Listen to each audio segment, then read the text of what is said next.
अगर आप हमारे चैनल पर नए हैं तो प्लीज़ चैनल को सब्सक्राइब ज़रूर कर लीजिएगा। मेरा नाम सीमा है और मैं लखनऊ की रहने वाली हूँ। मैं बहुत बड़े परिवार से हूँ। मेरे पापा का बहुत बड़ा बिजनेस है प्रॉपर्टी का, और उनका एक दोस्त है मोहन, जो उनका पार्टनर भी है, जिनको मैं चाचा कहती हूँ, और वह दिल्ली में रहते हैं और वहीं से हमारा बिजनेस संभालते हैं। और वो बिजनेस के सिलसिले में कभी कभी आते हैं। इस बार वह बहुत सालों बाद आए और पापा को सरप्राइज़ देना चाहते थे, तो पापा को बिना बताए ही लखनऊ आ गए थे। मम्मी और पापा दोनों ही मेरे सगे चाचा की बेटी की शादी में मुंबई गए हुए थे। डोर बेल बजती है, छोटा भाई जाकर दरवाज़ा खोलता है और अंकल को नमस्ते बोलकर अंदर ले आता है। मेरा डांस कंपटीशन था, इसीलिए मैं और मेरा छोटा भाई घर पर ही रुक गए थे, और हमें अकेला देखकर हमारी दादी भी घर पर रुक गई थी। दादी से मिलने के बाद चाचा ने पूछा कि मेरा दोस्त कहाँ है। तभी दादी ने कहा तुम्हारा दोस्त और बहू दोनों रिश्तेदार की शादी में मुंबई गए हैं। अभी दादी और चाचा बात ही कर रहे थे कि मैं उनकी आवाज़ सुनकर बाहर कमरे से आ गई, पर चाचा को देखकर मुझे बहुत खुशी हुई। मैं तुरंत जाकर चाचा की गोद में बैठ गई। मेरे लिए चाचा दिल्ली से बहुत बड़ी और सुंदर सी डॉल लेकर आए थे, जिसे देखकर मैं बहुत ज़्यादा खुश हो गई। पर मेरे छोटे भाई राहुल के लिए सोनी की एक वीडियो गेम लेकर आए थे। मैंने उनको उनका कमरा दिखाया और फ्रेश होने के बाद चाय नाश्ता कराया। बातों ही बातों में समय कब बीत गया पता ही नहीं चला। मेरी दादी उनको बचपन से ही जानती थी, क्योंकि वह हमारे पापा के बचपन के दोस्त थे। मैं किचन में खाना बना रही थी, तभी उन्होंने विस्की की फरमाइश कर दी। हालांकि मुझे भी पता था कि उनको विस्की बहुत ज़्यादा पसंद है और मेरे घर पर पापा की विस्की अधिकतर रहती थी, तो मैंने पापा की विस्की लाकर उनको दे दी। चाचा विस्की पीने बैठे, तभी मेरे सर पर हाथ रखकर कहा कि तू कितनी बड़ी हो गई है सीमा। इतना सुनकर दादी बोली, आप लोग बातें करिए, मैं फ्रेश होकर थोड़ी देर में आती हूँ। तभी चाचा पैक पीते हुए बोले, अरे सीमा, तू तो बहुत बड़ी हो गई है और ऊपर से नीचे तक तेरी हर चीज़ बड़ी हो गई है। चाचा के मुंह से ऐसी बातें सुनकर मैं हैरान रह गई, और धीरे धीरे मुझे कुछ होने लगा, क्योंकि 20-22 की उम्र कुछ होती ही ऐसी है। मैं एकदम शर्मा गई और आपके लिए सलाद लेकर आती हूँ, इतना कहकर किचन में चली गई। मेरी सांसें बहुत तेज़ चलने लगी और दिल ज़ोर ज़ोर से धड़कने लगा, और किचन से निकलते वक्त बाहर लगे शीशे में मैं खुद को देखकर शर्माने लगी। तभी कमरे से चाचा की आवाज़ आई, अरे सीमा, सलाद नहीं मिला क्या? मैं दौड़कर कमरे में गई और सलाद का प्लेट उनके सामने रख दिया। सलाद का प्लेट रखते समय चाचा की नज़रें मेरे ही ऊपर थीं। उनसे नज़रें चुराते हुए प्लेट रखकर सामने सोफे पर मैं बैठ गई। तभी दादी बोली, खाना रेडी है, सब लोग आकर खा लो। भाई, मैं तो खाकर सोने जा रही हूँ, तुम लोग पहले खा लो फिर बातें करना। मैंने दादी से कहा, दादी मैं अभी थोड़ी देर रुक कर खाऊंगी। तभी मेरे पीछे चाचा ने भी कह दिया, मैं भी थोड़ी देर रुक लूँगा फिर खाऊंगा।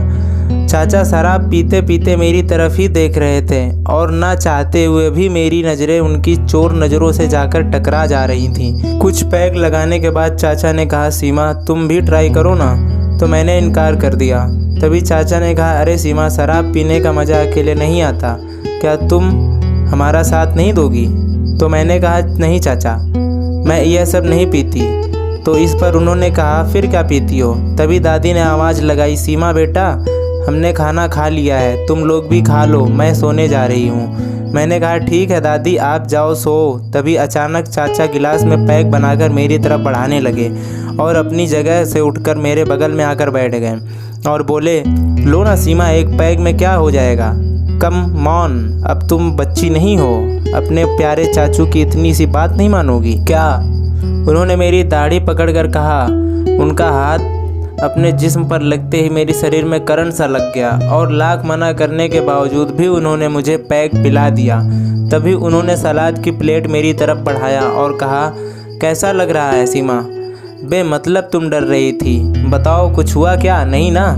मैं सर हिलाकर उनकी बातों में सहमति जताई तो इस बार उन्होंने फिर 2 पैक बना लिया और इस बार वो अपना हाथ मेरे कंधों पर रखकर अपने हाथों से पैक पिलाने लगे। मैंने शॉर्ट्स पहन रखे थे तो उनके हाथों का स्पर्श मुझे अच्छे से समझ में आ रहा था। वह अपने हाथों से मेरे होठों तक शराब लेकर आ रहे थे तो उनकी सांसों की गर्मी से मैं उत्तेजित हो रही थी। कई बार मना करने के बावजूद भी उन्होंने मेरे मुंह में ज़बरदस्ती पैक डाल दिया। अब मुझे नशा होने लगा। मैं चाचा से हंस कर बात करने लगी।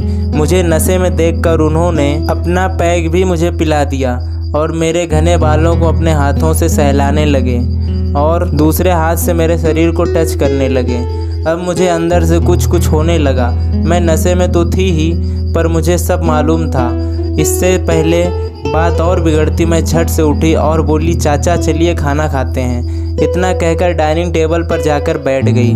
फिर वह भी आकर डाइनिंग टेबल पर बैठ गए और मैंने जल्दी से थोड़ा सा खाना खाया।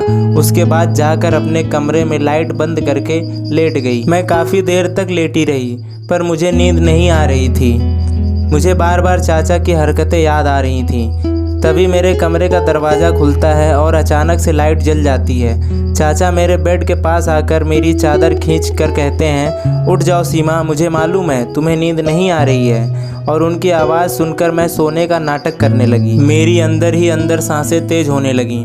मुझे चाचा की नीयत कुछ साफ नहीं लग रही थी। मेरा छोटा भाई मुझसे दूसरे कमरे में सो रहा था और दादी भी गहरी नींद में थी। क्योंकि मैं भी नशे में थी इसीलिए डर लग रहा था कि दादी को अगर बुलाऊंगी तो वह जान जाएंगी मैं भी नशे में हूँ तो मेरी खैर नहीं। अगर यह नशे वाली बात मेरे पापा तक चली गई तब तो वह मुझे मार ही डालेंगे। मुझे कुछ समझ नहीं आ रहा था कि मैं क्या करूँ। इतना ज़्यादा डर में होने की वजह से लगभग मेरा नशा खत्म हो गया था। मैं कुछ सोचती इससे पहले ही चाचा तेज आवाज़ में बोले, उठो सीमा उठो, और मेरी चादर खींचकर नीचे फेंक दी। चादर हटने के बाद मैंने तकिया में अपना चेहरा छुपा लिया। अब मुझे बिना चादर के देखकर चाचा और भी उत्तेजित हो गया। फिर उन्होंने मेरे कमरे का दरवाज़ा बंद कर दिया। फिर वो, हाय सीमा कितनी खूबसूरत हो तुम, कहते हुए मेरे बगल में मुझसे चिपक कर सो गए और अपनी मजबूत बाहों में मुझे भरकर मेरी पीठ चूमने लगे। मैं धीरे धीरे रोने लगी थी। फिर वह मेरा गाल पकड़कर किस करने की कोशिश करने लगे, लेकिन मैंने खूब तेज़ी से तकिए में अपना सिर दबा रखा था। उसके बाद चाचा उठकर बैठ गया और मेरा पैर दबाने लगे। धीरे धीरे फिर मेरे पैजामे में हाथ डालकर उसे खोलने की कोशिश करने लगे। मैंने अपने पैरों को खूब तेज़ सिकोड़ रखा था। फिर मैं रोने लगी और कहने लगी, चाचा आप यह क्या कर रहे हो, मुझे छोड़ दो। पर उन पर जैसे आज हवस का भूत सवार था। ऐसा लग रहा था कि वो तो आज मुझे खा ही जाएंगे। फिर उन्होंने कहा, साली अब तू जवान हो चुकी है, तेरा बॉयफ्रेंड नहीं है क्या? उनकी ऐसी भाषा सुनकर मैं और तेज रोने लगी। मैं सोच रही थी कि किसी भी तरह से दादी यहाँ पर आ जाती और मुझे बचा लेती, पर दरवाज़ा बंद होने की वजह से मेरी आवाज़ बाहर नहीं जा रही थी। तभी ना जाने कहाँ से मुझ में इतनी ताकत आ गई।